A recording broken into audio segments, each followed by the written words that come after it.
Hindi ko inaasahan na biglang nag-invite sa akin ang ex ko na si Akimi at dahil matagal na akong walang balita sa kanya kaya inaccept ko ang invite niya sa akin. Pagpasok ko dito nagulat ako sa sinabi niya na what if kami na lang daw at dito biniro ko siya na walang what if at kami naman talaga haha. Tawang-tawa siya sa sinabi ko at tinatanong niya ako kung maglalaro daw kami at agad naman ako pumayag at tinawag ko siyang ex haha. Dahil wala na kami ni Ella pinili ko na lang makipaglaro sa ibang babae dahil yung babaeng minahal ko ay pinagpalit ako at sinaktan pero tinanggap ko naman kahit masakit.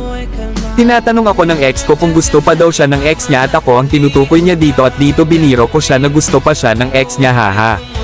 Hindi ko dito inaasahan na magka-squad pala kami nitong ex ko na si Akimi at ngayon ko lang nalaman.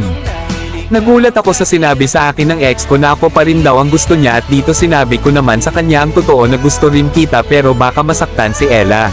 At naghihingi ako sa kanya ng sorry dahil ang totoo ayaw ko saktan si Ella.